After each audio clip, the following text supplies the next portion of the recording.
যখন আমরা জলদস্যুতার কথা ভাবি তখন মনে ভেসে ওঠে 17 এবং 18 শতাব্দীতে ক্যারিবিয়ান অঞ্চলের বিশাল হ্যাট পরা কাউকে, যার কোমরে ঝোলানো বাঁকানো তলোয়ার আর হাতে থাকে পিস্তল, কারো এক চোখ কাপড় বা ঠুলি দিয়ে ঢাকা।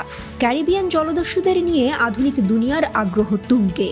পৌরাণিক আখ্যান জড়িত হয়ে পাইরেটস অফ ক্যারিবিয়ান চিত্তাকর্ষক এক ব্যাপারই হয়েছে। জনি ডেপের পাইরেটস অব দ্য ক্যারিবিয়ান থেকে বাস্তবে আসা যাক। বাস্তবে ক্যারিবীয় জলদস্যুরা কেমন ছিল, আর তারা কতটাই বা দুর্ধর্ষ ছিল? কোথায় ছিল তাদের দেশ? ক্যারিবীয় দ্বীপপুঞ্জে জলদস্যুতার যুগ শুরু হয় 16 শতাব্দীতে, সমাপ্তি ঘটে 1830-এর দশকে।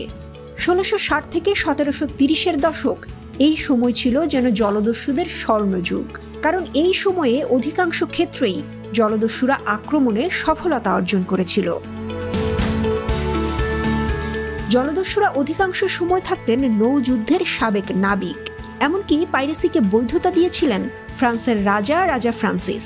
1520 থেকে 1560 পর্যন্ত বিশাল স্পেনীয় সাম্রাজ্যের বিপক্ষে ফরাসি জলদস্যুরা একাই লড়াই করে। পরবর্তীতে তাদের সাথে যোগ দেয় ডাচ এবং ইংরেজ জলদস্যুরা।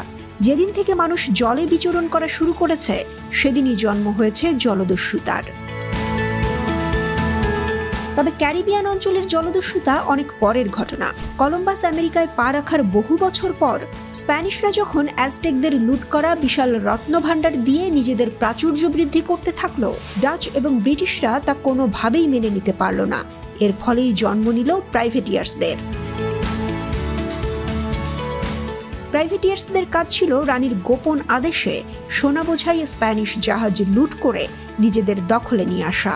আর তাদের মধ্যে সবচেয়ে সেরা এবং কুখ্যাত ছিলেন ফ্রান্সিস ড্রেক। তিনিই প্রথম ব্যক্তি যিনি পুরো বিশ্ব ঘুরে এসেছেন, আর এই অভিযানের ফাঁকেই লুটপাট চালিয়েছেন স্প্যানিশ তরীতে, ধসিয়ে দিয়েছিলেন বেশ কয়েকটি স্প্যানিশ বন্দর। তিনি এতটাই ত্রাস সৃষ্টি করেছিলেন যে স্প্যানিশরা তাকে নামই দিয়েছিল এল ড্রাকো বা ড্রাগন। রানী এলিজাবেথও তার প্রতিদান দিতে বিন্দুমাত্র কার্পণ্য করেননি। প্লাইমাউথে ড্রেকের জাহাজ গোল্ডেন হাইন্ড ভিড়তেই তাকে নাইটহুড উপাধি দিয়েছিলেন। 8 বছরের মাথায় স্প্যানিশরা তাদের 150টি রণতরীর বিশাল বহর নিয়ে ইংল্যান্ড আক্রমণ করতে এলে ফ্রান্সিস ড্রেকের নেতৃত্বেই স্প্যানিশ আর্মাডা পুরোপুরি ধ্বংস হয়ে যায়। পাইরেসির স্বর্ণযুগকে 3টি ভাগে ভাগ করা হয়। 1650 থেকে 1680 পর্যন্ত সময়কালকে বলা হয় বাকেনিয়ার ধাপ। এই ধাপে ইংরেজ এবং ফ্রেঞ্চ জলদস্যুরা স্প্যানিশ জাহাজে আক্রমণ করত। 1690 থেকে 1710 পর্যন্ত সময়কাল পরিচিত পাইরেট রাউন্ড নামে। এই সময়ে জলদস্যুরা পুরো বিশ্বেই ঘুরে বেড়াত। ভারত মহাসাগরের আশেপাশে তাদের লক্ষ্য ছিল মুসলিম সাম্রাজ্য। 1715 থেকে 1726 পর্যন্ত শেষ ধাপের ব্যাপ্তি।